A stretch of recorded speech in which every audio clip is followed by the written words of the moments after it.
Boys, there you are. Hello. How are you guys doing? Good, how are you? Dude, what time is it back there? Just past 11. Uh, So getting close to lunch, but yeah, we're trying to be productive. I saw one of your the last interview I think, and he made fun of you because you said you're just getting up, man. 11 o'clock. Yeah. That was a bit of a lazy day. I know, right? How you guys doing? I think we've had a pretty productive week actually. I've got a lot of good things done in terms of programming, making our software. And how about you, Brett? Yeah, likewise. Lots of, I think we've, this past week's probably been the most productive that we've had so far. So it's great to start sort of seeing things, I guess the wheels really turning now and that momentum building every week. Right. You guys dove right in, huh?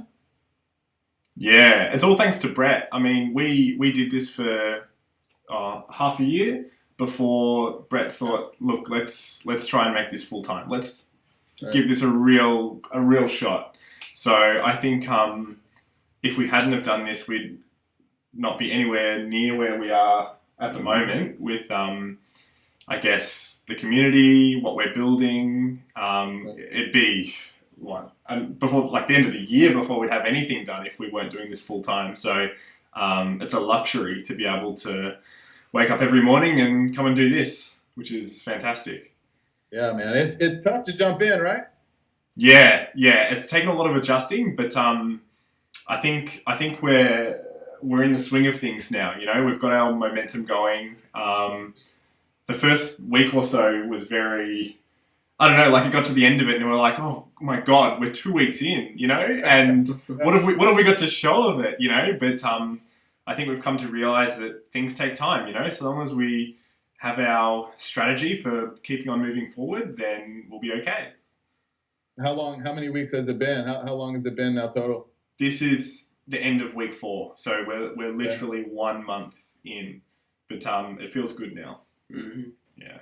You dove in. It's scary, man. There's no backup plan. It's scary. Yeah, we're not making money yet or anything. It's just purely like work, make as valuable a product as we can, and then push it out to the people and see what happens. So yeah. Scary. So, do you guys have families? Are you like what's the family situation? Because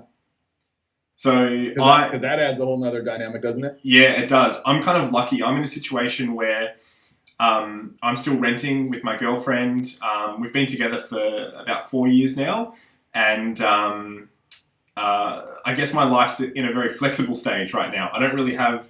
There's no dependence, so I think it's a really good time for me. You know, it's not impacting me too much, which is really good. I think Brett's got a bit of a different story though.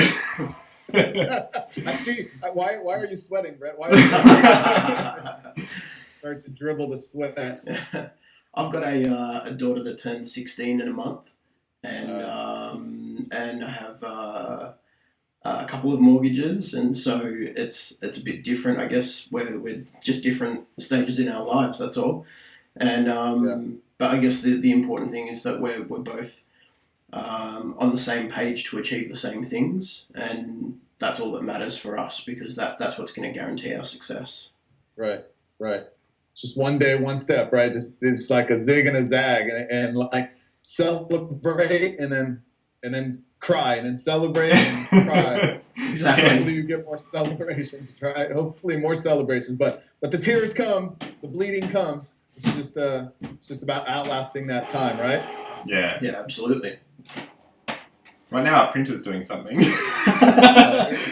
is, can you hear it? It's the second time it's happened. Last time when we were interviewing Steve, and like we're gonna turn this off. We're gonna turn it off before we even have an interview next time because it just randomly decides to, I don't know, clean itself or something. It's all part of the process, man. Yeah. It wants to get an interview. It wants to join us. Yeah, exactly. It's gonna be a feature now every time. Yeah. See, like make it a feature. You didn't even know. Yeah. So what about you? How about you? Like, what's your family or commitment situation? Ooh, see, I started sweating too. So I saw Brett right away. I kind of had a feeling like, because that resonates, that sweat resonates. Yeah, and I've been married 15 years actually, as of last May, and I have a daughter who's 7. So I quit a very safe, easy gig as a tennis teaching pro, and decided, about 9 years ago. I guess 9, like crazy town, about 8 years ago, but 9 years ago dove in, man, and just the last 5 years, I guess, have just tried to kick it to another level. But I hear you got, like, I know that no matter how far along you get, even when you start pulling in a lot of money, it just never feels, you just will always feel that sweat, right, for lack of a better term. So yeah, I got my family. I'm all in. There's no other option, and it's the scariest thing, right? Like being a solopreneur, whatever you want to call it, right? Being, on your own, there's nothing like it. There's no better reward, but at the same time, there's nothing scarier either. You know what I mean? Not like, and I talk to people about this all the time, right? Like 9 to 5, the 9 to 5 gigs people used to think are safe, right? But I have, friends left and right that, whenever they feel, whenever their bosses or directors or managers feel like they're just not worthy anymore, boom, they're gone. So that 9 to 5, work till you're 55, retire, be done, have a big kid, like those days are done. 9 to 5s are almost scarier because you just don't have the control. You guys can wake up as early as you want, sleep in as much. I mean, there's nobody telling you what you can and can't do, right? Maybe minus our wives, right? right. But other than that, other than family obligations, like you get up at 3 if you want, work all day, and you don't have a boss breathing down your neck. But at the same time, it is on you, and I love that, right? I love that as an athlete, as a tennis player, right? As an individual athlete, I just dig that. I dig being able to be in control, and I'm a control freak anyways. So that's been a big part of my journey, to let go of some of that control, right? Let go of some of that control on a micro level, but especially on a macro level. Most of the success that we'll find, it's situations like meeting people like you, meeting guys like you, just meeting people that you have no control over. I couldn't have controlled this, right? I just joined Anchor, started talking with Brett, and started talking with the Crucial team, and all of a sudden, boom, we're doing this. So it's so many things. I think more things that we can't control than we can. And if we kind of surrender that, and I'm trying, I say that to you guys, but I'm like living it, right? I'm like teaching you, I'm preaching to me. If we can surrender that control, then it speeds things up, and it takes some of the pressure off. I don't know if it takes the pressure off, but it takes the feeling of the pressure. It doesn't feel so intense, right? So I think at this stage, I did what you guys are doing, right? I feel what you're doing. You're only 4 weeks in. I don't remember 4 weeks in. I don't even remember that. I just was like, and done. Like, now here we are, a bunch of years later, and still clawing and punching and scratching. Yeah, it's definitely we're definitely still in the scary stage. Like you said, when you are doing it for yourself, there's no one looking over your shoulder saying, "Look, you need to get this done today." It's all on you, and and that's kind of the hardest thing I've found so far, because I'll get to the end of the day and I'll be like, have I done enough? Have I, am I on track to reach my goals and, whatever it is we need to achieve? And that's something I'm still struggling to come to terms with, because I don't know. I don't know if we're going to reach our deadlines and all that kind of thing, and we'll try our best and we'll do everything we can, but it's scary because, like I said, there's no one telling you, hey, you have to do this by this stage, or hey, you've done a great job at this, relax for a bit. There's none of that. Yeah. And you're right, there's not that, you don't have that security. But like you said, other jobs, there's other factors, maybe a 9 to 5 isn't as secure, but I'm still of the mindset that what we're doing now is definitely not as secure as what I was doing previously. Well, for sure. Do you feel like it's easier that you guys have each other, right? Because you can push each other. You have built-in accountability team right there. Yeah, that's right. I mean, we've worked together previously. We worked in a job together for 4.5 years, and Brett was my manager. So interesting dynamic. Now we're on an equal level, right? Yeah. So you think, Tristan. So you think. Yeah. You didn't see Brett behind you. He was like, we're not in the same I'm just joking. But that's an advantage, right? You push each other, and it's definitely better as a team. I've had a partner, a co-host, and things, And when we were getting along, I don't have them anymore. When we were getting along, it definitely helped push and grind. But at the same time too, if you don't have if you're not on the same vision, if you don't kind of believe and have the same level of, for lack of a better term, belief, then it can also be difficult too. So a partnership, from what I know about it, right? And I play doubles too in tennis. If we're just talking athletics, doubles, that was the partnership too, and it was like a marriage, right? And what you guys are doing, I'm sure it's like a marriage as well. Like you can push each other and grow with each other, but if one's splitting apart from the other, that can cause some stress as well, right? I mean, you guys are only 4 weeks in, so are you guys punching each other yet? Are you still lovey-dovey honeymoon? We have some pretty heated Yeah. conversations. I wouldn't call well, Yeah. almost arguments. Yeah, yeah. But it's good. Like because we've worked together previously, I think we kind of understand each other to a certain degree, and we balance each other out. I'm definitely the Brett calls me sensible Tristan, so I'm the technical, hopefully level-headed person, and Brett is the guy who shoots for the stars and goes, "We should do this," and then I have to kind of go, "Okay, is that feasible?" Or so, but I think it's a good balance what we have. Yeah. You have to have that, right? You have to have. It'd be tough to have two Bretts, and it'd be tough to probably have two Trippett. You have to have that dude that says no, we're going, and you say okay, we're going to go, but we got to make sure our system is in place, and right. Like I think that's critical. I love it. So catch me up to date with where your visions are. Let's turn it around onto you guys. Where is your vision for the Crucial team? When do you guys see yourself in a year and a half, right? Because you're going to get through it, right? Listening to what I know on Anchor and listening to the Anchor and the waves, are like, there's no doubt you guys are going to get through it. You might have a black eye and some blood, but you're going to get through it for sure. So what do you guys like? What's your vision a year and a half down the road? That's a really great question, and I don't know if we've even asked ourselves that yet, because I think a lot of it is, we joke around like, well, when we've got $1 million, or, when we're on stage at this conference, like we joke around about that kind of stuff, but I guess subconsciously we're teaching ourselves to be ready for that kind of success, Yeah. So, all of that kind of stuff is exciting to shoot the breeze about. But I guess what we really want is just for people to get the same value out of what we're creating as we're building it in the hopes that they will. And I guess that was an extension of what Tristan was talking about then. Like last night we had a really heated conversation because we were sort of pulling in two different directions about the way that things will interact, the way that people can interact with what we're building. And I had a very strong opinion about it should be like this, and Tristan was trying to be, sensible Tristan and say, well, what about this? What about this? What about this? And I was very stuck. And then, we went backwards and forwards for maybe, 45 minutes or so. And in the end, I was like, I did a complete flip. And Tristan's like, do you realize you just flipped? And I'm like, yeah, I do. But like, I'm okay to admit that, it took us having that conversation and me coming down out of the clouds like he talked about before and going, what, it doesn't matter what I think, what matters, and Tristan said this as well, what matters is that the users have the best experience, not what him or I think is the best experience. Right. So it basically resulted in us coming up with a way that users will be able to tell us how their experience is, and then we can make adjustments as we go based on what they're telling us. And we think that's going to be hopefully the best experience for them. Yeah, and ironically, I think I've shot myself in the foot a bit because what Brett's vision was the easier thing to create.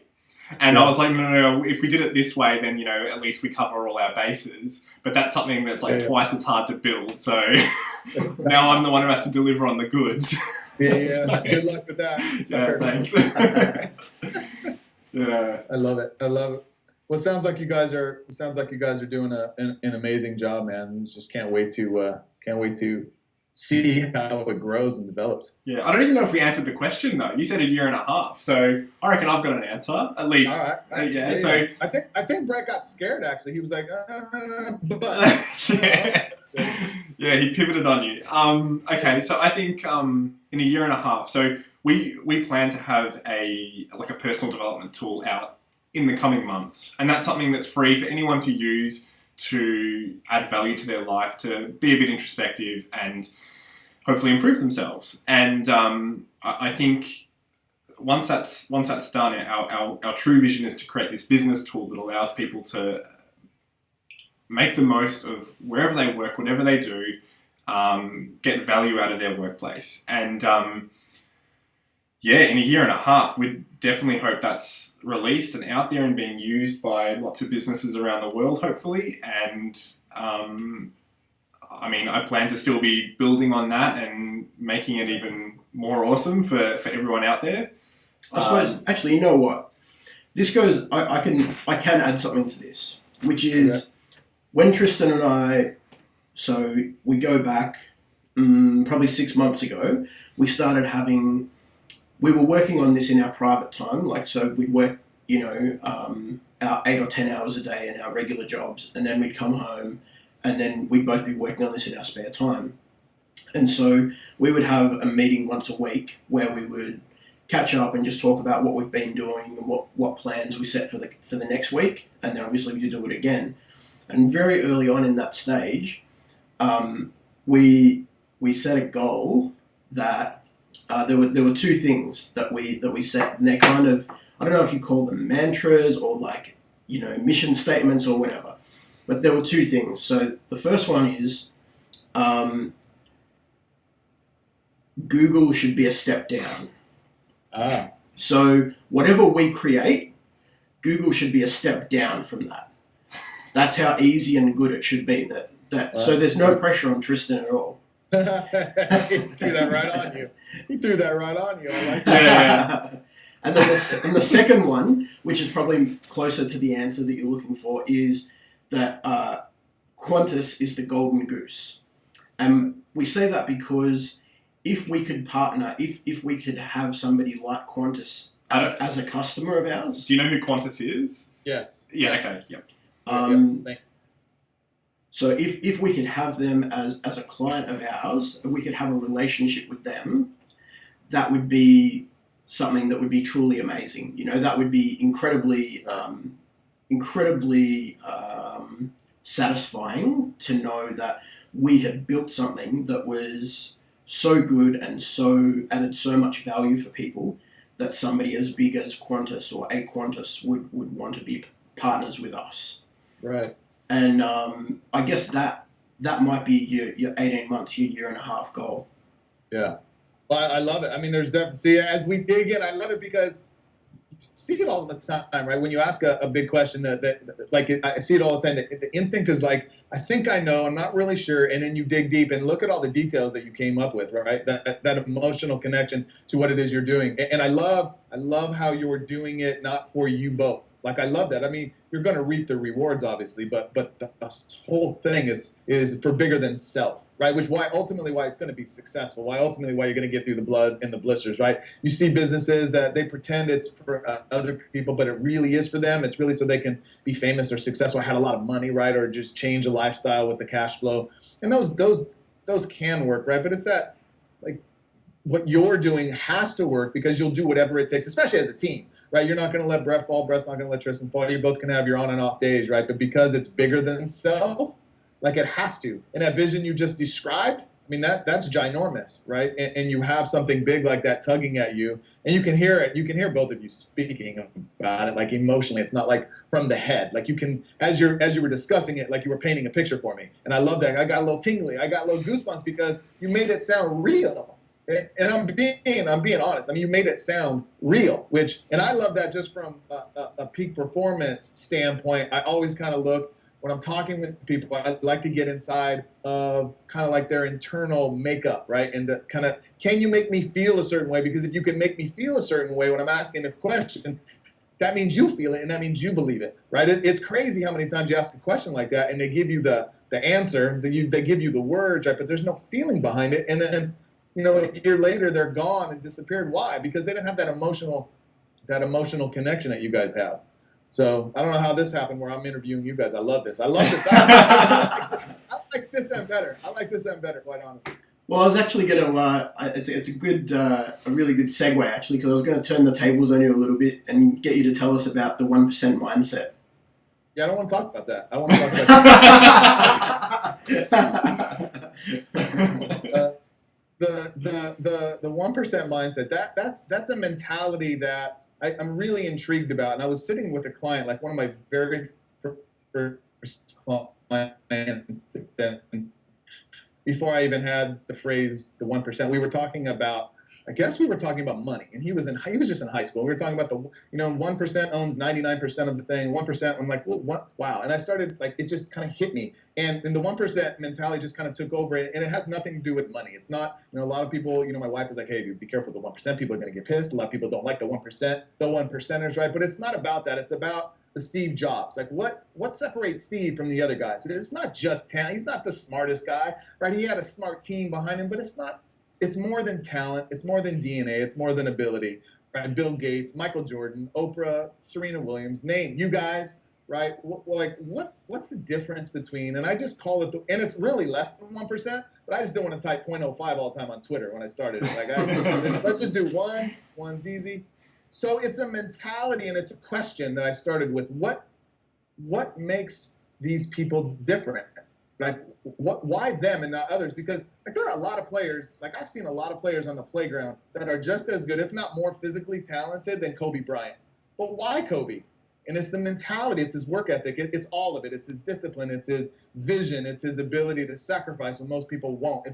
He tears an Achilles and he walks out and shoots a free throw on his and walks back into the locker room on his own with a torn Achilles. That's impossible. But that's not physical. So I'm really intrigued. I've always been intrigued with the mental side. As when I was a little kid, my dad and I talked about it all the time. What makes Magic Johnson so much better than? And it was never physical. I mean, you got to have physical gifts. You got to have some type of, some type of talent and ability. But it's not the talent and ability that is your secret. That is your secret sauce.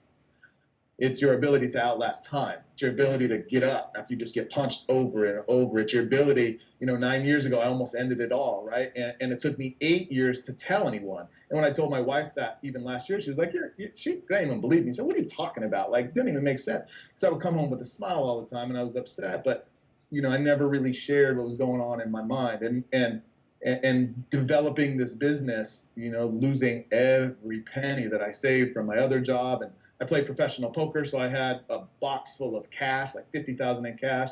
Lost every single dollar, down to $300, $400 in the account with my landlord, literally landlord on the phone, and he needs $2,500 right now. Like, he got the 3-day call.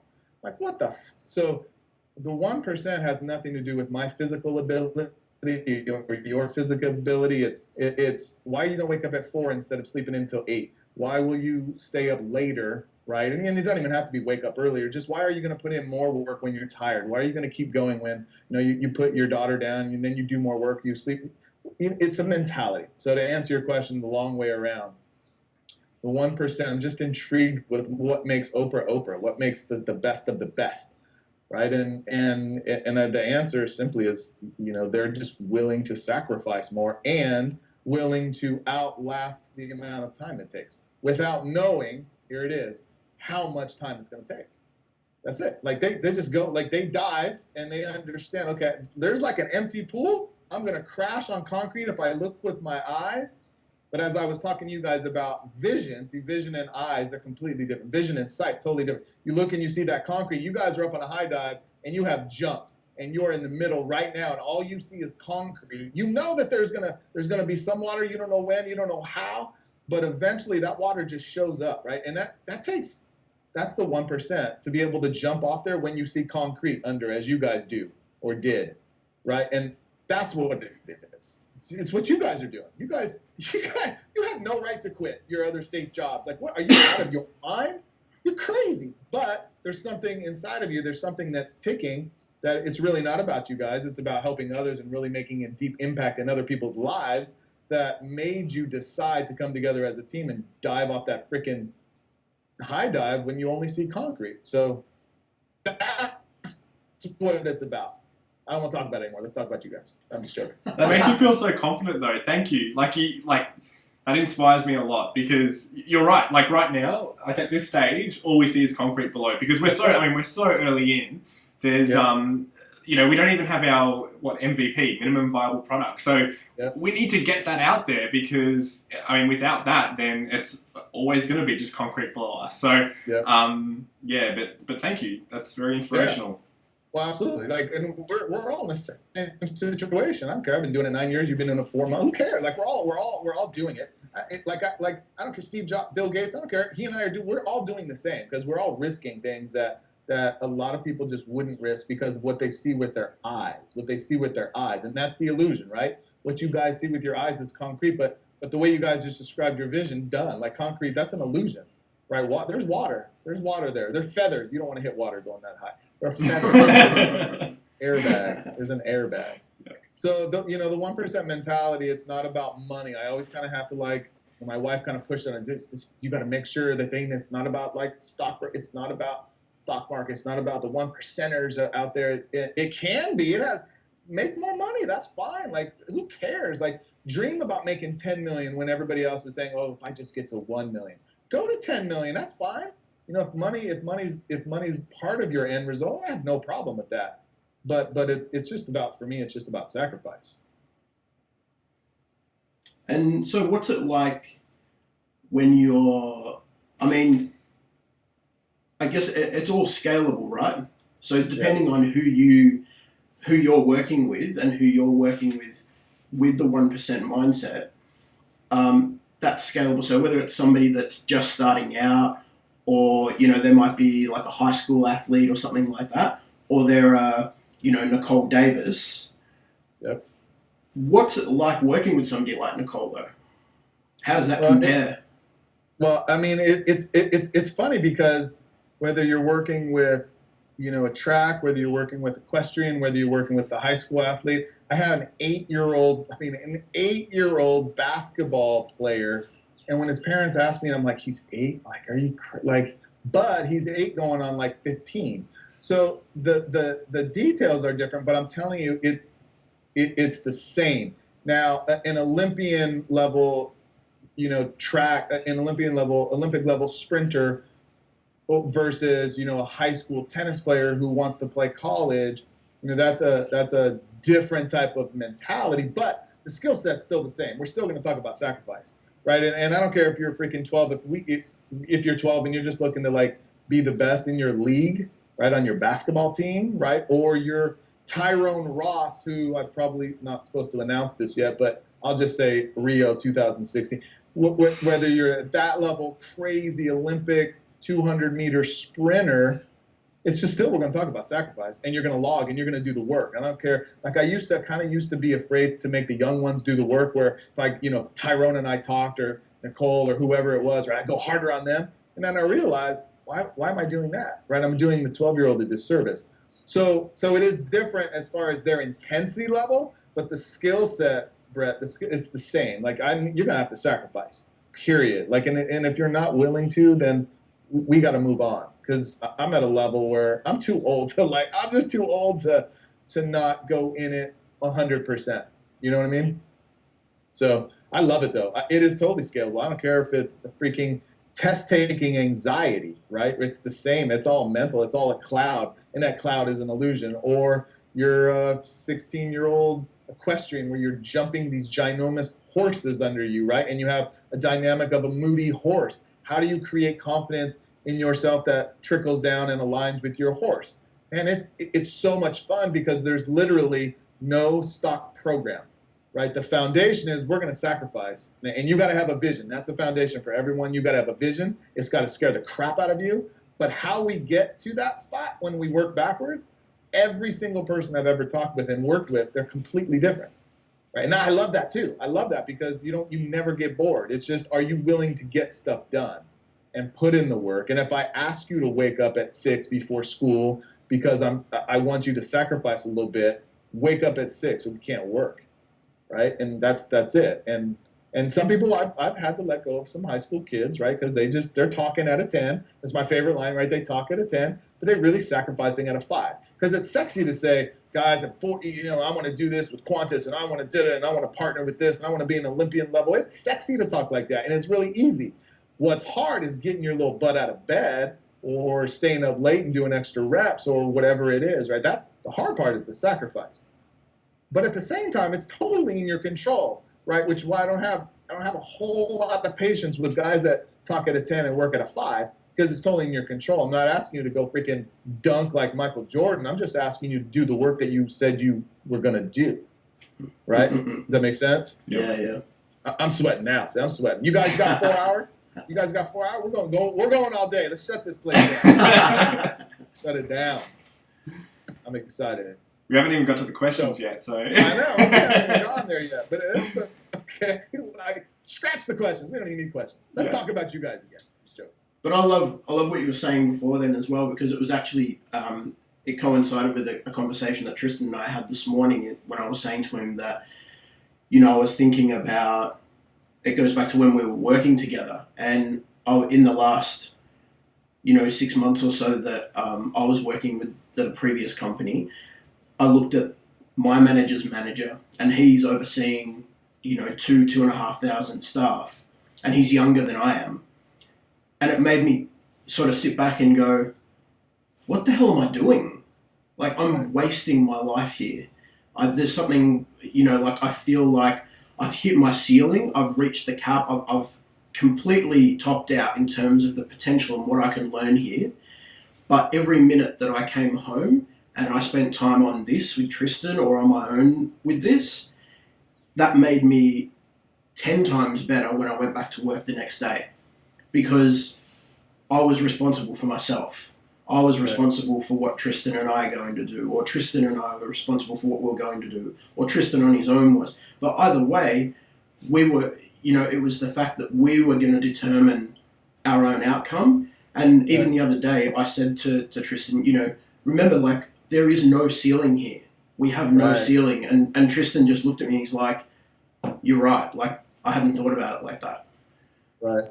And so, I guess for me, it's been a huge switch to go from feeling like I'd completely topped out to now being like, I feel like I'm I'm not even on the ground floor right now. I feel like, I'm in the car park below the building.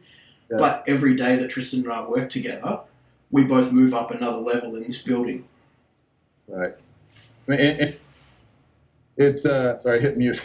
It's a refreshing feeling, right? I mean, there's this spark, right? That if you, and it is amazing when you tap into that, because yes, you cannot be stopped. But have you been punched in the lip? What's your response been when you have the blood? Have you had a whole lot of blood yet, or is it just like we're racing? We're just we're just climbing the mountain. We're just climbing, and no one's punched us yet. They haven't caught us yet. We're too fast. They haven't caught us yet. Have you felt like that? I just can't do it, or is it still too early to have experienced much of that? I think it's a bit early for us to really have been hit hard, but Brett and I are doing as much as we can to, on a basic level, research other startups, see what other people have struggled with, find out what the challenges are. We're trying to do things by the book in that sense. So, things like going to see a lawyer to make sure we've got the right privacy policy and all that kind of thing. I'm not, I've talked to Brett about this, and I think it scares Brett when I do it. And I say, at some point, one of us or both of us, we're going to screw up real bad. And it's going to be, we're going to come into work and be like, oh, God. But that's fine. Knowing that that's a possibility is okay, and doing everything that's currently within our control to make sure that we're on the right path is as much as we can do. So that's not to say that we're just kind of kicking back and going, yeah, it'll be fine. We are trying to research other startups, research what's gone wrong, make sure that we're kind of checking everything off the list, going, yep, we've got that sorted, yep, we've got our business plan written up. So, we're watching the TV shows like Shark Tank, where they they grill people who are entrepreneurs and startups and saying, have you thought of this? What's this? And that's really useful for us. I mean, I know it's like a reality show and who knows how much of it's real, but to a certain degree, there's a lot of valuable information there that we can take from it and then go, okay, cool. If we were ever in that situation, we would have an answer. We would be able to address it. We'd be able to say, yep, we've thought of that. This is how we tackle it.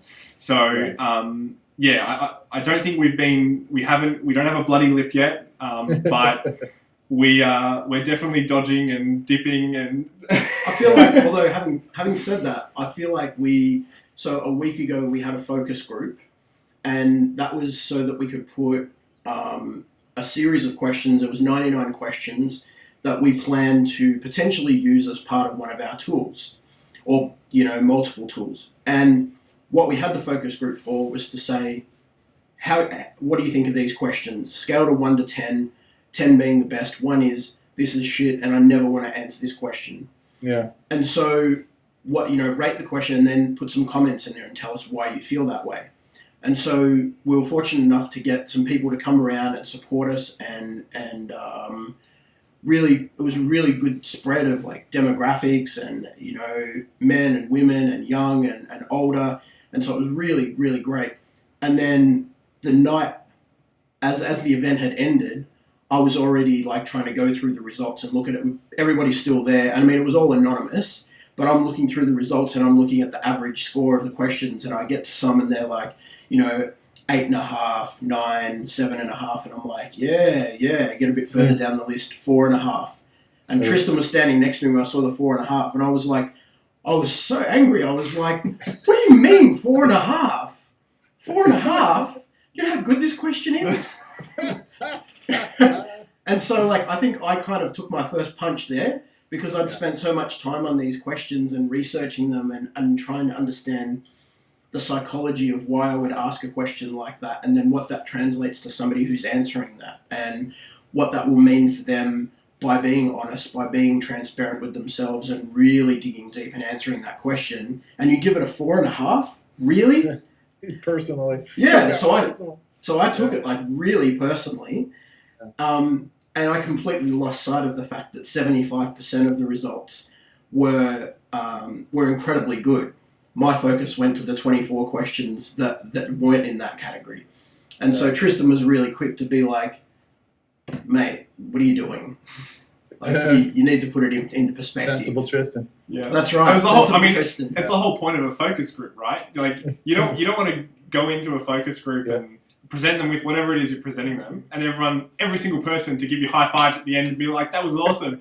And at the end of it, you'd be like, so what have we learned? I haven't learned anything. And that's the point. Like, in my heart, I know, like, I wanted that punch so bad. I really did. Like, I really wanted them to tear it to pieces because I made a point of telling them to do that before we got started.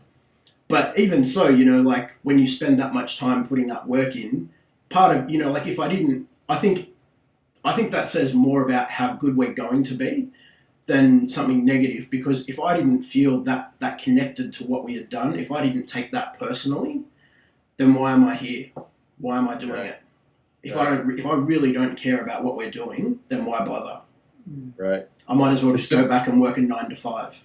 It's so true, right? It's so true. And getting cut like that. My mentor Eric Thomas always said it, and he's kind of got famous off saying it, right? Everybody wants to shine like a diamond, right? But no one wants to get cut. Everybody wants to be on that 10, but no one wants to have that focus group tell you that 25 questions sucked, right? But it's those 25. You see, it's not the 75 that were great that are going to make you great. It's the 25 that you're going to respond to make them better is going to make you great, right? If people can kind of, like, that was an aha moment for me when I flipped the switch on that, right? Because I always believed that champions were built off of their wins, like here Golden State Warriors, right? NBA, like champions are built off of their win in the last game, holding the trophy, and you make the last shot, right? But that's not where champions are built. Champions are built because they told Steph Curry, "You're too small, too slow, in high school you'll never play D1." Got to D1, got his team to the Final Four, right? Sorry, that's still not good enough. You'll never make it to the NBA. Too slow, too skinny, too whatever, right?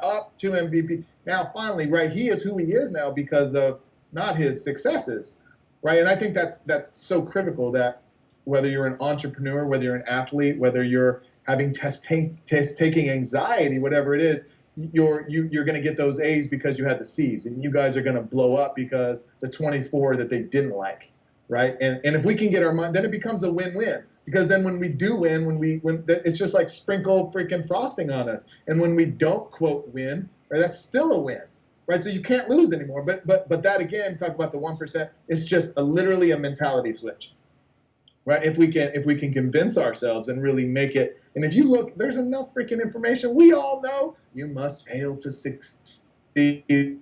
We know that cliche statement, but how many people really do want to go through it? We know it, we hear it, but I don't want to go through it. But they went through it, and I don't want to go through it. But you're going to have to get cut and cut a lot and cut even more, and that will ultimately make you shine and make you grow, and help you evolve. But going through it while you're going through it, like I say it now, I look back and I'm like, thank God I went through all that stuff, and I'm still going through it. You never get it. You never master. You just get better at it. Right, but while you're going through it, while I'm on the phone, $300, and the landlord saying we need 25 within 3 days, and we're going to have to do it. We're going to have to call the lawyers. It's because of that moment that I have more fire now. Right, while I was on it, you hate it. It burns. It stings. You get in arguments with your spouse. Right, all the stuff. But because of it, you are like I am who I am now. But at the same time, you've got to be, I think, ahead of time willing to go through it and be like accept it. Like I need to get cut. I don't want to, but I need to. And like you were saying, Brett, right? Like rip me apart, just rip it to shreds. And then they ripped it to shreds, and you're like, what the fuck? Like, don't rip it to shreds. And then you look back, right? And you're like, thank God you ripped it to shreds. Yeah. So it's that constant cycle. It's just mentality. It's literally a mindset. Everybody thinks all this stuff is physical. Go practice 10,000 hours, bull crap. If I practice 5,000 hours with a mentality like you've never seen, I'm going to crush a little 10,000 hours. Right, so it's just about what you bring with your mindset into your physicality, right? I can go on for hours. I told you 4 more hours, right? Don't need to ask you one more question. You guys just sit, take a drink, come back. I'll be right back. I'll still be talking. I promise. You gotta cut me off. I'm passionate. I love the subject. I just love this, and I love that you guys are going through it. I think that's why I'm so fired up right now, because you guys are living it. So what I'm saying resonates, and what you're saying resonates, because I'm going through what you're going through too. Like you feel the burn, you feel the struggle, you feel the late nights and the early mornings. I know you know, and that makes it so much more. Like I feel like I don't even know you guys. I just know off of Anchor and Waves, and I feel like I know you. I feel like I know you because I feel like I feel you. You know what I mean? I feel like I feel you. I don't know if that makes sense, but yeah. But I know that you know, and you're not just two dudes asking me questions and then. Or I'm asking you guys questions and you're nodding your heads like you think you know, right? You're pretending like you know, and then when the interview's over, you're like, well, I don't know what the hell that was about. But I know you guys know, and so I told you I'm gonna keep talking. You're gonna shut me down. You shut me down. So, I know you know. What obviously you made a good point there about Anchor and about talking to us on Anchor. So what do you enjoy about Anchor? Nothing. I think it sucks. It's so bad. No. It's unlike any platform I've ever been on, because of this engagement via voice. Like what a concept, right? Like the first time you and I talked, I'm like, I felt like I knew I knew where you were coming from. So different than when you are just typing and texting and hashtagging, and that's too easy. You throw freaking some fire emoji. Like I just love that you have to be articulate. You have to engage. Right? There, you can like, right, and you can like it and move on. But I like to, if I'm going to listen to a wave, I want to spend time to engage, because you spent 2 minutes to put a wave. I don't want to just like it. I want to engage with you, and that creates more engagement, more community, more collaboration. And that's what today's success is going to be about, right? It's going to be about collaboration, not freaking you versus me. It's going to be about community. It's going to be about doing what we're doing right now. I want to build you guys. You want to build me. We want to build each other, right? That to me is what just separates Anchor from everyone else. And don't you guys find too that Anchor, everyone's so positive. There aren't too many negative F-bomb rants, right? Like I just turn that off. Like most people are really positive, really like hungry and driven, and it just feeds the community. Yeah, I don't like it's Brett who obviously uses Anchor the most, but Brett and I have discussed this once or twice where because you have to use your voice, you can't lie to people, you know, like you can. It's so obvious when someone talks, you know. So you, I mean, yet again, I haven't been on it all that much myself, but I haven't experienced. There's no trolls. There's no like you can't be some anonymous person, you know. You are you. You're not anonymous anymore when you're talking. So I think that's what really drives the positivity and doesn't give the negative people the chance to do that, because you know, it's one thing typing a negative comment or a hateful comment on YouTube or Facebook or whatever. It's a completely different thing actually saying that to someone. Yeah. So, I think that's where it's very different to all the other platforms. Yeah. You can't hide. You can't hide on Anchor. You cannot. You can listen and then like and don't say anything, but people don't go on Anchor to just listen and leave, right? They don't just listen and go. They're on Anchor because they want to engage. Yeah. So I just think it's such a positive experience, right? I mean, they all have their ups, they all have their highs, right? And their pluses, obviously. But I don't know, like I don't know if I use the word addicted, but I go to Anchor first. You know, on my phone, I got my things, right? My little social box, and I go to Anchor first every time, because I'm just interested to hear what, you know, certain people are talking about. And, you know, I have my favorites. I love Brett. I love freaking Colin. I love my partner, Michael O'Brien. We're doing a mastermind. There's certain people, but I go to that spot first. I don't go to Instagram first. I post on Instagram, but I rarely, you know, am I like digging through it. I'll dig through Anchor. Yeah. You know, that's critical. I'll dig through it. They're not posting kitty freaking waves. I'm with my kitty and I'm going to the bathroom, you know, like you get on Facebook or whatever. So I think it's super positive, and we need more positivity in the world. We just need more positivity. I think it's so easy to be negative, and so you turn on the news and everything's so fearful and negative, and it's just so fear based. And then here, you know, the race we have going on here. Holy mother of God! And I don't want to go get all political, but you know, the news, you just turn on, everything's terrorism, everything's, you know. So we need the Anchor community where everything is positive. So that's a really good point. So how do you feel about the presidential race? You're going to dig me into that. I can't even believe I brought that You don't up, have to tell us. You don't have to say who you're going to vote for. You know what? Quite honestly, like, I mean, my wife will kill me. I don't know. I mean, so what really intrigues me, and I said this from the get-go, from the beginning, what really intrigued me was Trump's strategy, and I told everyone he will be there in the end. I don't know if he's going to win, but I told he will be here now because he's winning the game. It's a perfect storm. Whether he believes all the shit that he says, I don't know. I'm not going to pretend I know. People pretend that they know him. They don't know him. But I know that he's smart as hell, or he has a team that's extremely smart as hell, and he's dumbing down his language to kind of talk to those people that are sick of it. They're finally hearing some regular person, right? It's really not regular, but he's speaking regular language. He's speaking fear. He's speaking, let's kick them all out. He's speaking, let's build a wall. And I'm not agreeing with that. I'm just simply intrigued with how he's playing the game. From an athlete's mentality and a strategic, how the way I like to think about patterns and breaking people down and trying to pick out their patterns and counter their patterns. He's a master, you know, and that has intrigued me, right? I don't want to get into he said, she said, and what is she saying? What is he saying? But just that point, it's been like no other. He's done it differently, and people are responding. Yeah. I don't know what the hell's going to happen, but yeah, somebody that I used to work with, actually, so here in Australia, they bought one of his "Make America Great Again" caps. And so they were wearing it around the office, and then people were sharing it and taking photos with it. And, you know, because even here, like, his reach is that great that, you know, he's all over our news at night and on every channel, every news station. So I can only imagine how much you're seeing him. Oh, man. But he's doing it. If he wants to get elected, right, he's doing it right. Whether he believes any of the shit, whether he does anything he says he's going to do, he's doing it he's playing the game to win. He's spinning it. And I'm not saying I agree. right? I'm not saying don't build a wall and don't kick him out. I don't believe in any of that. He's just from an athletic competitive standpoint, I just smile. You just got to smile, right? So we're going to delete that if my wife listens. So let's, we want to hit you with 5 of our crucial questions, if that's okay. Yep. So I might kick things off because you talked a lot about sacrifice before.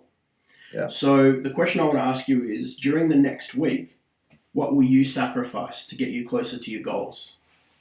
So that's a great question because I'm going to sacrifice. That's a great question. Well, you guys couldn't like email me these questions and have me I mean, damn, they do that on the Late Show, don't they? On the Tonight Show, they.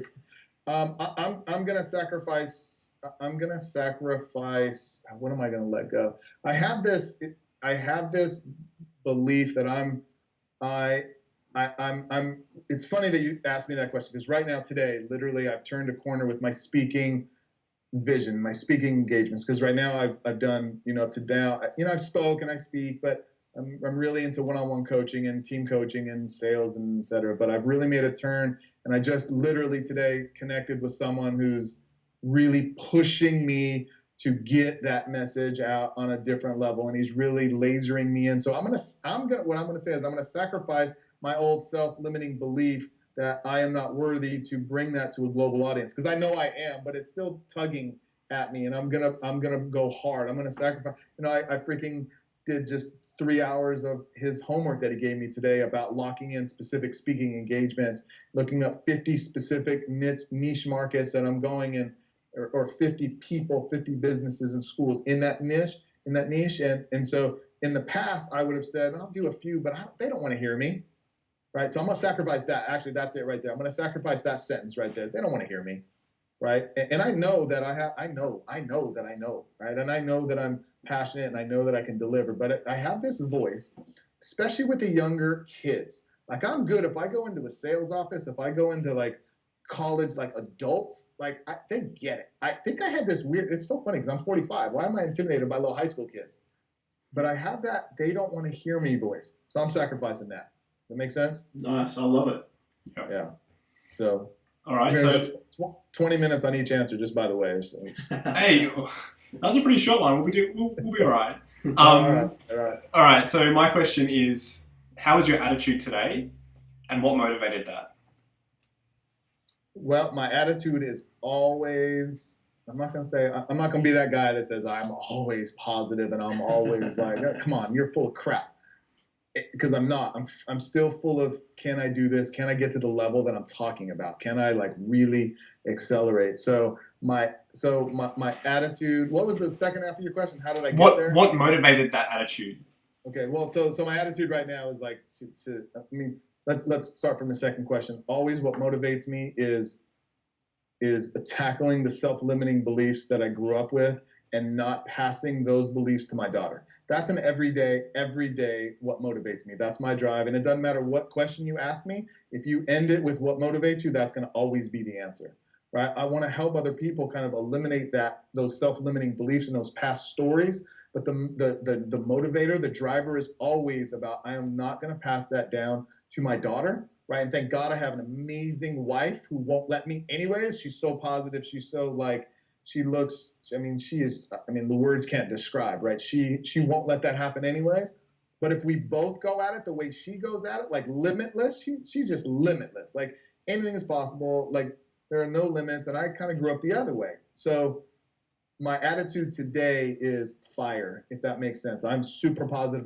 And you caught me on a good day because of like, I'm killing that old voice that says that the teenagers don't want to hear me. Some old dude with gray in his beard, right? They don't want to hear me. So I'm in a phenomenal place mentally, and the driver is I'm breaking that cycle of fear for her, right? And if I don't, my wife's going to punch me in the face anyway. So I have no option. I have no choice. That's really interesting because I think one of our challenging questions, or one of the questions that didn't do so well from our focus group, was based on I can't remember it exactly, but it was what is something from your past or your childhood that challenged you or that challenges you?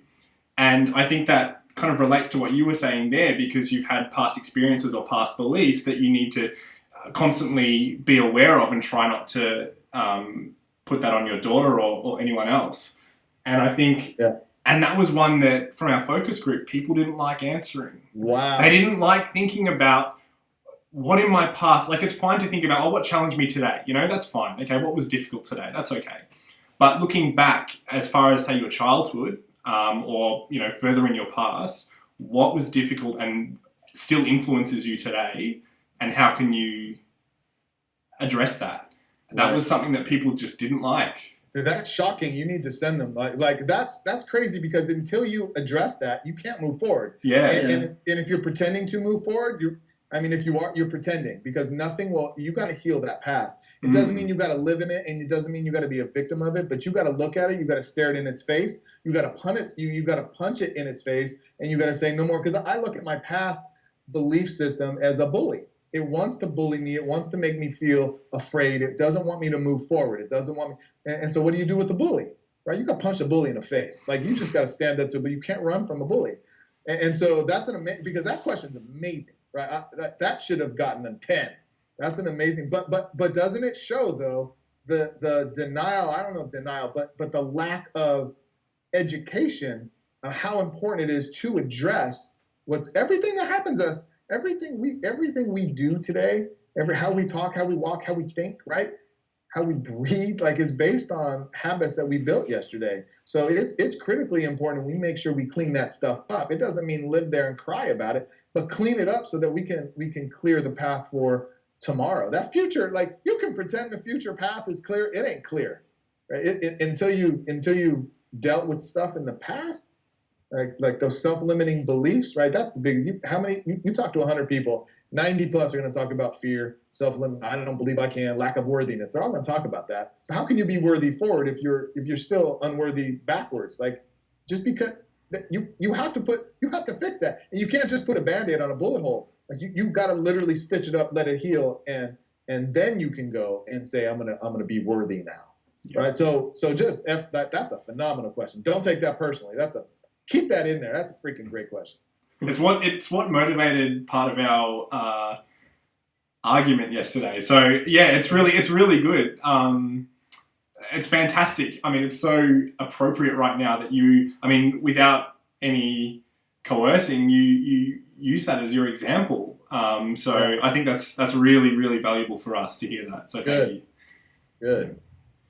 So okay, I know you want to get to another question, but I'm breaking format. Tell me where your head is, where your heads are, and what drives you to be there. I'm gonna spin that. You've never had anybody spin it on you before. Ha ha. I think my head. I'm in a place where I feel exceptionally lucky, because I don't have the pressures that Brett has. You know, like we talked about before, you know, who relies on us, what the situation's like at home, what risks we're taking. And I'm in a really, as much as, sure, I gave up, I've talked to Brett about this, the job that I was in previously, it's the best job I've ever had. It was one that's, I studied programming at uni, so it was a career position, and it was in an industry that was one of my hobbies. So here I am sitting in this career position, really enjoyed the work, and it related to something that I enjoy outside of work. So that's kind of, ticking all the boxes. And as much as I had to give up that's a small thing. That's nothing. That's absolutely nothing at all. I just feel exceptionally grateful that I've got this situation where I have this opportunity to make something fantastic. No one's telling me how to make it. It's just Brett and I together figuring out how to do it. And like you said, there's no ceiling on this. So yeah, that's how I feel. That's where I'm at this stage. Just very, very lucky. And I don't want to screw it up. Not many people, this is one of the things we were talking about when we first decided to quit our jobs and do this. And it was in 10 years, it's the cliche, in 10 years time, would you look back and would you regret not doing it? And it was a resounding absolutely would regret not doing it. So that aside, not many people get the opportunity to do what we're doing or to be in the position that I'm in right now to do this. So it's a great feeling of gratitude, I think. That's fantastic. Yeah. It's What about you? fantastic. Don't let him not answer this. If you don't. So there's two things. There's two things going on right now. You don't have to answer it. I just do it.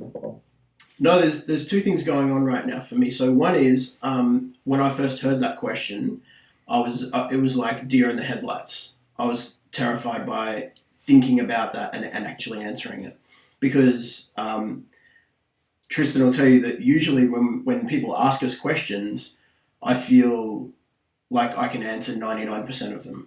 I feel incredibly prepared, and like I'm usually I feel like I'm well read enough about what we're doing, and being the side that's putting our business plan together. A lot of the questions that we usually get asked, I've already had to answer. So you've kind of got me in a place now where I don't really know how to answer that. The second part is I was so interested in listening to what Tristan said that I completely forgot what the question was, and so I was literally just sitting there, like you could probably see me. I was just sitting there looking at him, just listening to his answer, because it was so great to hear that. So I was so involved with what Tristan was saying, I completely forgot your question. So now I want to be back in the headlights again, and I want you to ask me that question, so I have to answer it.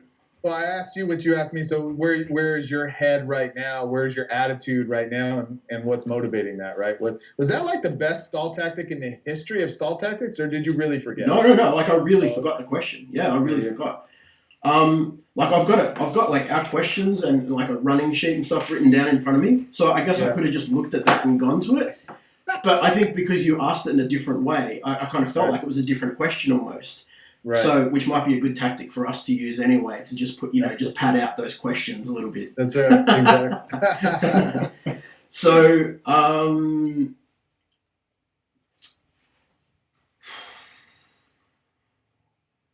like when I was talking to him this morning and I said,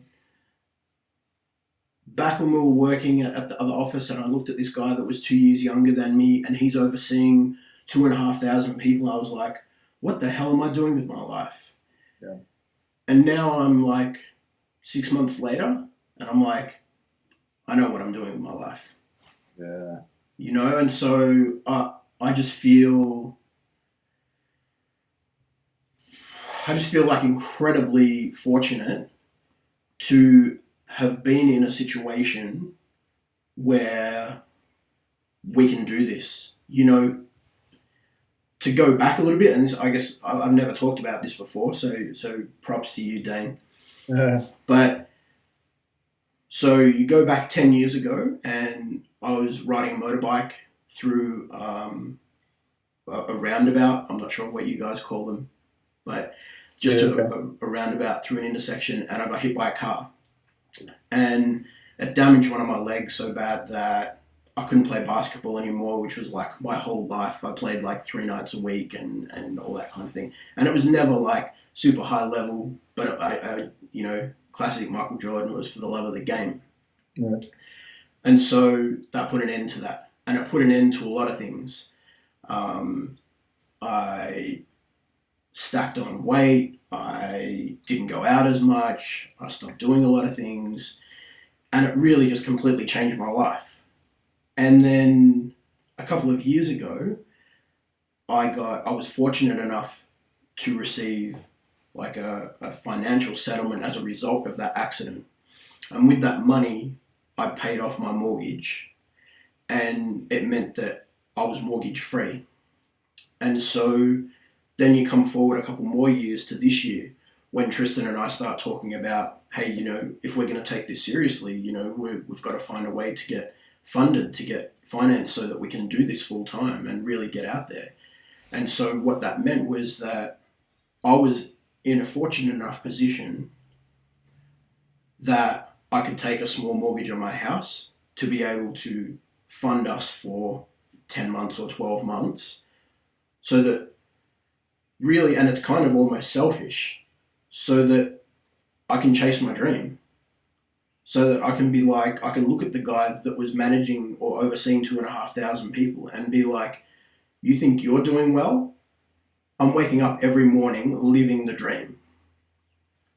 And I would have never thought that if you went back 10 years ago, right after I got hit by that car, and you said, do you realize that in 10 years, this accident will result in you being able to live the life or do the job that you have spent the previous years building up to? I would never believe that. The same way that, I guess, you probably thought that when you couldn't pay your rent, you would never think that you are where you are now. Right. And so it would be selfish of me to think that I should feel anything but blessed or fortunate to be in the situation that I'm in or that we're in right now.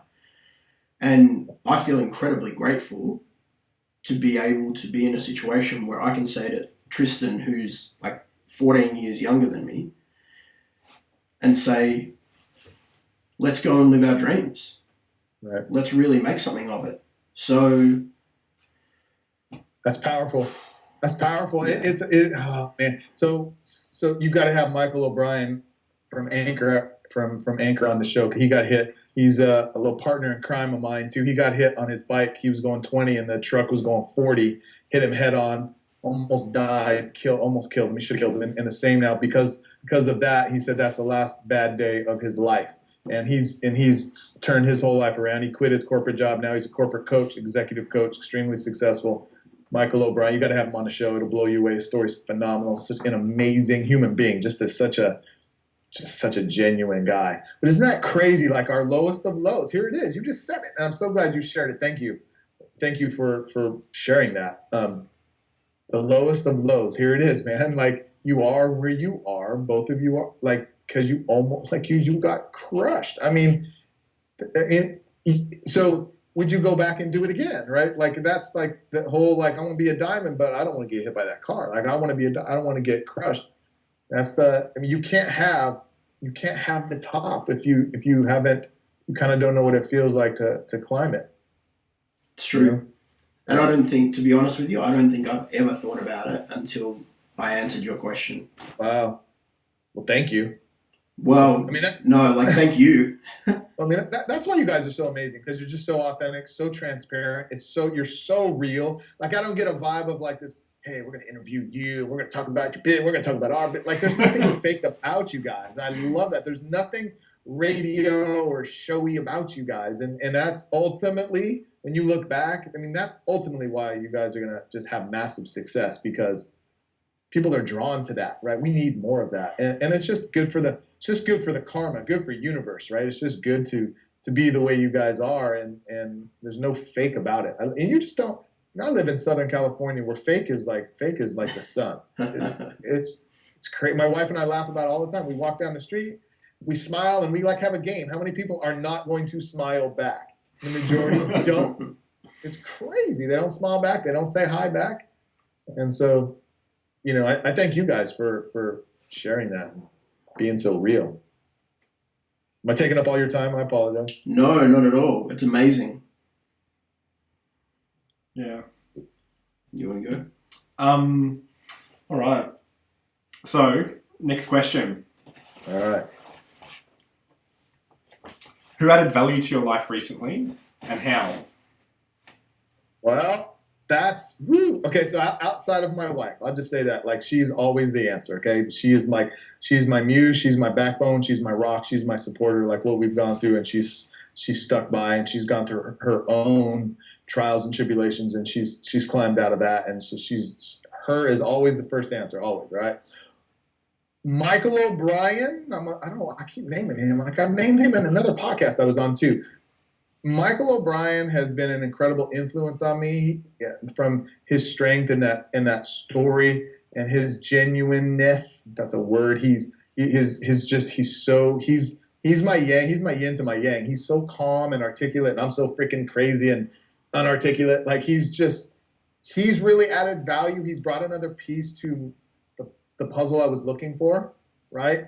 I'm gonna give you one more. Fernando. At Fernando on Twitter, he's the guy. He's the one who is taking me and taking me to another level with my speaking, right? And he's doing it on his time. Like he said, look, enough of this. Like I've been following you for 5 years. I keep DMing you. We're gonna like screw this. Let's get on the phone. And he has a GED, right? He was a janitor. Now he's a multi-millionaire, owns like 4 businesses, and he's a sales genius. And he says, look, I'm going to help you. And it's just like today. So you asked me this question. If it wasn't for him, I would have said my wife and like Michael O'Brien right off the bat. But Fernando has said, as of today, enough of those self-limiting beliefs. I'm going to give you a system, a system on how to sell yourself into ththose speaking engagements. So that's, since I'm on Eric Thomas, ET the Hip Hop, Eric Thomas is my mentor. He's changed me. He's like, he and my wife, those are givens. First, my wife, always my wife. But Eric came into my life 5-6 years ago, and he changed me in like more than you have time for. But yeah, man, that's a great question. That's a great question because you have so many people. Like without those people, you can't. And I love you asked the question because I know it, right? I know it, but rarely do I speak it. Like, and I could go on. I keep thinking, but I could name like 4 more people. Yeah. Right. But that's so amazing, and that is our key. Right, our tribe, the people we allow in our circle, they have to be exactly how I described my wife, Michael, Fernando, Eric Thomas. They have to be at that level, or you can't let them in because they'll poison you, right? And so, I want to be able to answer that question with that type of like definiteness. Yeah. I'd find that hard to answer. I think in such a definite way. So it's really good that you can just run off the people that you absolutely know who've added value, who've influenced you. So that's really good. It's awesome. And it's fun because Michael and Fernando just came and really started influencing recently, right? It's always my wife, always be my wife. But I've always answered that type of question with Eric Thomas. Always. They're like one of the best speakers in the history. But he poured into me before he was like crazy, popular, crazy, viral Eric Thomas. And he still pours into me. I text him, he calls me, respond. And so that guy, for him to be kind of a, quote, I hate using the term, but like a megastar where everybody's pulling on him, for him to still like pour into me, I just could never repay that. So he'll be forever the guy who's changed me. But as far as like right now in that micro level, that Fernando and Michael right now are the guys who are doing it. There has to be someone, right? They're all in. Yeah. And tomorrow you ask me that question again in a month, there'll be different people, hopefully. So, thinking about all that you've learnt in the last week, what stood out and why? Woo! You gotta send me these questions because now I don't like dead air. I did radio with people. I don't like dead air. So for me to think that. All right. So you ask me the question again. So I kind of did a little panic. Ask me that question. And when you ask me the question, say I'm gonna ask the question, so you have to answer. Ask it again, and while you're asking it, I'm gonna rethink it. Right. Yeah. Okay. Cool. That's the tactic. Do you want to? What about if we talk about something else? But in the meantime, I email you the question. I'm just gonna be honest and just tell you that I'm gonna think about it while you're asking me the question. I'm not even gonna be fake. That's what I'm doing. That's good. So ask me the question again, please. Thinking about all that you've learnt in the last week, what stood out and why? Can you ask me that question? What stood out and why?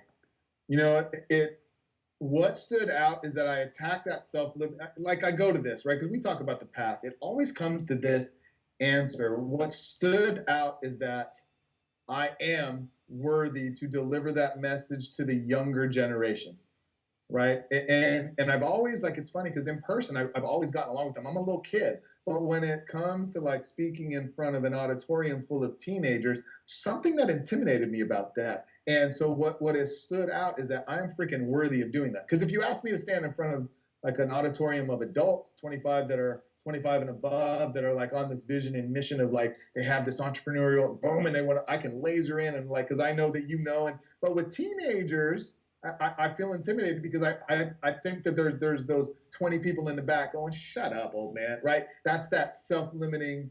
So what has stood out is that I'm freaking totally worthy of that. And I declared that. And I'm absolutely going to make that a definite next part of my career is really doing that full time, right, alongside of my one-on-one coaching and with teams and whatnot, is like that.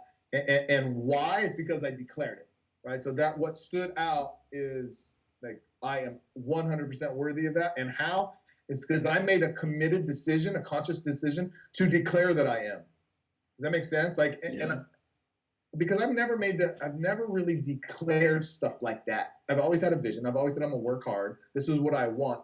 But what I've realized lately is that like the universe, the world, right? God, whatever you want to say, like it's there to work for you, right?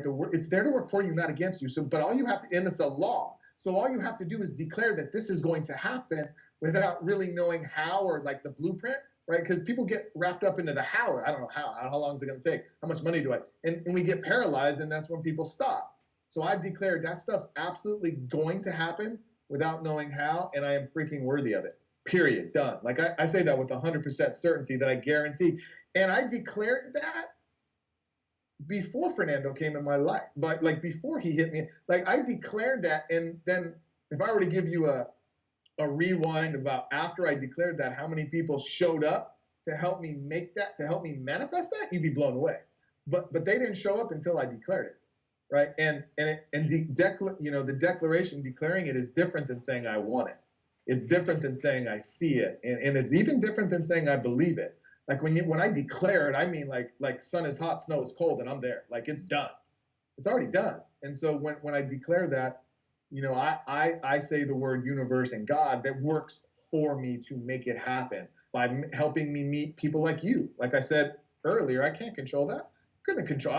So like 4, 5, 6 weeks ago, I'm gonna join an Anchor, right? I'm gonna meet this guy named Brett. And then eventually Brett and Tristan, they're gonna ask me, like, you can't control any of that stuff.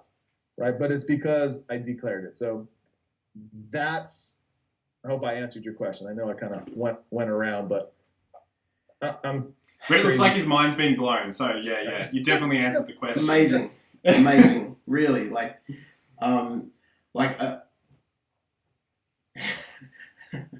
Really, do I find myself speechless? So like you've got me a couple of times today, so I love that.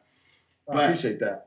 But like any time, for me, like, and I think I've talked about this before, but and Tristan's probably heard me talk about it too many times. But 15 years ago, it was Anthony Robbins who kind of touched my life, and I went like, wow, like how have I never heard this before?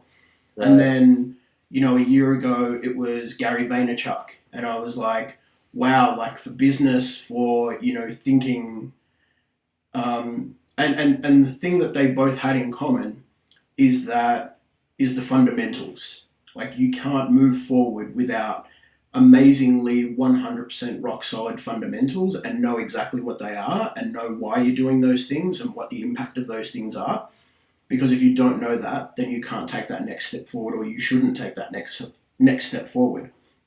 So listening to some of the things that you've said today, it's a little bit like I'm having that same moment again, So I'm saying Tony Robbins, Gary Vaynerchuk, Coach Dayne. Shut up. Literally in my mind, I promise you, like in my mind, I'm like some of the stuff you're saying, I find myself, I'm listening to it, but I get lost in like thinking about in my own mind how that translates to me. And I love it. Like I'm so psyched right now. That's awesome. You're not going to be psyched when I send you that invoice, Tony Robbins invoice.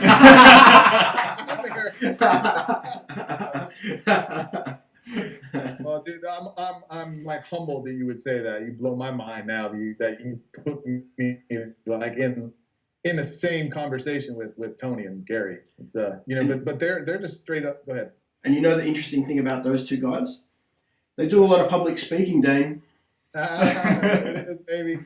There's no question. It's just a matter of conquering the self-limiting beliefs that they actually want to hear what the hell I want to say, right? Because it's always like I could write, I could do audios, right? But I love speaking but it's it's just that whole let's conquer. Of course they want to you just gotta, just like what you guys are doing, you gotta believe that what you guys are doing, people are going to flock to it. They are going to see value in it, right? And you have to believe before evidence.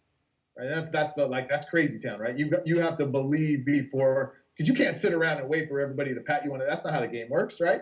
You have to dive before you realize that water is going to show.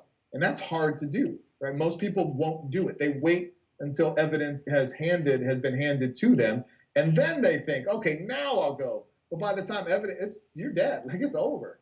So, you look at a guy like Gary or Anthony. Anthony is like overweight, broke, home. Like, he believed in what his message was before anybody believed in his message. And you say that about everybody. You say that about Eric. Eric's homeless, 16-year-old, like a pastor came to him and said, you're 19, you're going to do great things. I believe in you, before Eric believed in him. And you guys the same way. You believe in you before anybody knows, before it's manifested. And that's the game. Gary is the same way, man. That's what Gary preaches, right? Gary just like go freaking. He does with some F-bombs and you guys crazy little New York thing, but people are buying into that now. People, that resonates with people. You just shut the fuck up and go do it, right? Yeah. Believe it and stop whining and stop making excuses. He's not saying anything different. He's just doing it differently, and it's like the perfect time to throw F-bombs at the people he is, his audience. They want to hear F-bombs, right? They want to hear just shut the fuck up and go do it. God damn, shut up. Yeah, that's what he's doing. So as you are, you just have a sweet accent. That's funny because I feel like every time we whether it's a TV show or in the movies or whatever, whenever you see, or as an Australian, whenever we hear or see someone with an Australian accent, it's so cringeworthy. You're like, oh, is that what we sound like in comparison? So yeah, thanks for the compliment. Absolutely. I want it. I want it, man. If I was single. All right, so last question. This one was a bit polarizing as well. A lot of people hated it, but it's a different question. So, if you were to compare your life to a musical instrument, what instrument would it be? Oh, that's drums, baby. That's so easy. For me, that's easy. I played the drums a little bit in junior high, but the drums, because I just get the shit kicked out of me. I just get beat. I've broken a stick. When you're playing the drums, literally, you have a drum set and you have your sticks. You have like 10 pairs. The spare ones, yeah. Absolutely. So you're breaking them all the time, and I feel like that's been my life, my career. Just keep breaking sticks, grab me another stick. Keep breaking a stick, grab me another stick. And then my favorite part of the whole thing is crashing a cymbal, like da da da da da da.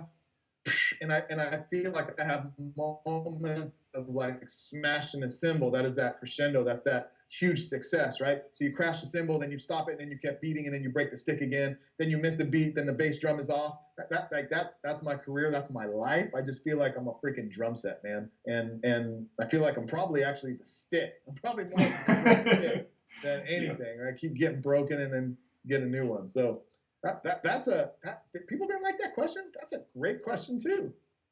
They don't like thoughtful questions, brother. That was. Yeah, it was. It was on the scale, huh? This is part of like our discussion yesterday, because I guess to let you in a little bit, what were the contentious issue was, do we or do we not allow people to have an out with these questions? So if we put a question in front of somebody, do we allow them the option to say, "No, not now, thanks"? And I was very strongly of the opinion that no. Like, they're here for a reason. They're here to learn and to challenge themselves and to try and get better. And if we say, no, it's okay to leave the room and not answer, well, how are they going to get any better? Right. And so, but, Tristan was of that, like, 5 other opinions, which was amazing because, sensible Tristan stepped in. So I agree. Brought me down out of the clouds and I guess, out of my own self-importance and said, listen, this is what you need to think about. Yeah, I agree with Brett, but I think there's different ways to tackle it, and absolutely, I don't want people looking at a question and going, "Oh, I don't want to answer that," or "I can't answer that," and then allowing them to completely dismiss it and never have that thrown in their face again, saying, "Look, you couldn't answer this. Is now the time." So I guess it's something that we still haven't really settled on, and you're probably going to get us talking for another 40 minutes over this. But we kind of have a backup plan, whether it's be marking them as, I don't want to go into too much info here. Maybe I'll stop talking, but Yeah, absolutely. We're not going to allow someone to just completely dismiss a question and that's it, move on with their life, because like Brett said, that's not what this is about. We want people to challenge themselves, and if they have a tough question that really makes them go, ooh, how do I answer that? Or maybe I'm not ready to answer that just yet.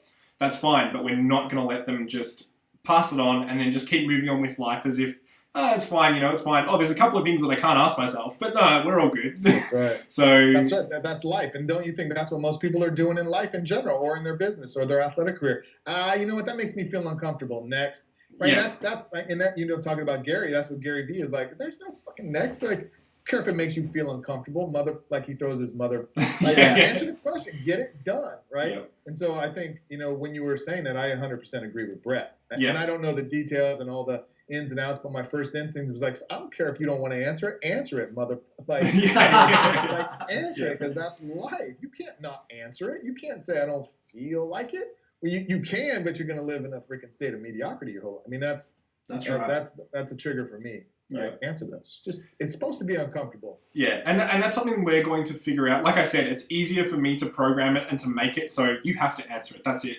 But I think through more focus groups and presenting people with a couple of different options and seeing how they react to it, that way we're going to find out what really works. And absolutely, we're not going to have a way for people to dismiss it completely, but there could be a happy medium where, it's brought back, or, we acknowledge that it's tough, and then, that's more, my approach is, if we give someone the opportunity to acknowledge that it's a tough question, that's information that we previously didn't have.